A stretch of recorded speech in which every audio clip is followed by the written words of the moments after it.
A good BLT can be absolutely amazing, but the key to a really good BLT is having the best possible ingredients, including really fresh, really ripe, juicy tomatoes. This is absolutely one of the best ways to enjoy fresh, ripe tomatoes, so stick around so that I can share what I've learnt on how to make the perfect BLT.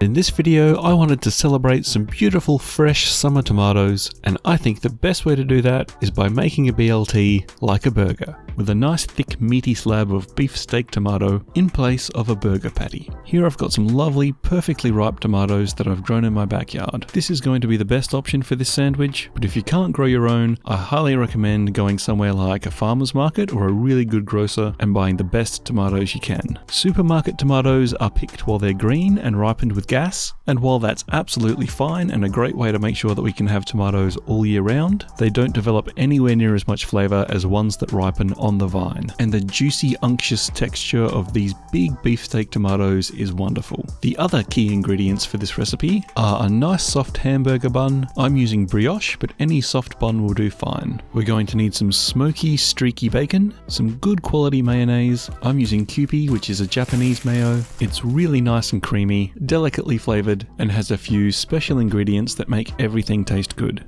And we'll need some lettuce. Any lettuce will do fine, but I really like iceberg. It's mild and sweet and has a really satisfying crunch. We'll need the biggest, thickest tomato we can find, some freshly ground black pepper, and some nice coarse sea salt. I want my bacon to be super crispy, but also really flat. That way it'll sit nicely in the sandwich. A good way to achieve this is to cook the bacon in the oven between two baking sheets. So I'm laying my bacon down on some baking paper, putting another piece of baking paper over the top, and then sandwiching this between the two baking sheets. The baking sheets will absorb the heat from the oven and transfer it nice and evenly to the bacon, while also holding it nice and flat so that it doesn't curl up. Then I'm putting this in an oven at about 180 degrees Celsius and letting them cook for 15 to 20 minutes, checking frequently to check how crispy they're getting. I'm then going to toast my burger bun. I would usually toast my buns in a pan with some butter, but today I'm using mayonnaise just because I've already got it out. Then I'm spreading that out into a nice even layer so that all of the cut face of the bun is evenly covered. Drop them face down into a hot pan and let them toast.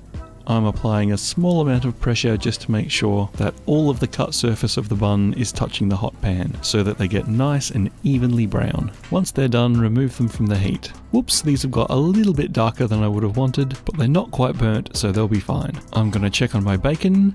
It looks like it's cooked, but it's not crispy enough yet. I need this to get really quite dark brown and crispy. I want it to snap and crunch when I bite into the sandwich. If it's too chewy, it might mess with the texture of the sandwich, or the whole slice of bacon might just pull out with my first bite. So 5 more minutes, and yep, that is some very, very crispy bacon. I know some of these look a little bit dark, but that is exactly what I want. As you can see, these are super crispy, and they'll be just perfect for this sandwich. So I'm ready to assemble. I'm going to put some more fresh mayonnaise on both the top and bottom buns, stacking on as much iceberg lettuce as I can fit onto the bottom bun, and then placing down that beautiful thick slab of beefsteak tomato. As you can see, I've seasoned the tomato very heavily with freshly ground black pepper and given it a really good sprinkling of that coarse sea salt. The pepper helps out to bring some of the savoury notes from the tomato, and the salt helps to amplify those flavours, but it also draws out some of the moisture, making sure each bite is super juicy. Then I'm layering on the crispiest of crispy bacon, and then crowning it with the top bun.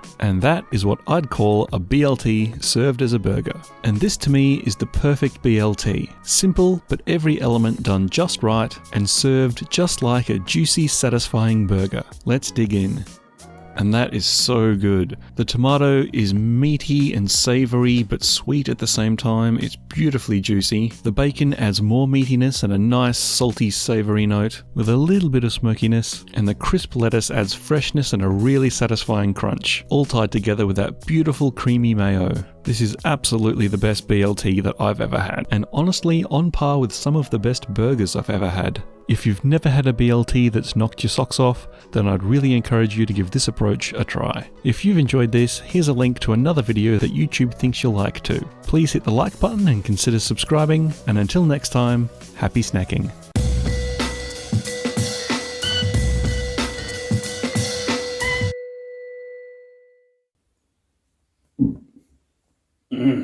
God, that was good.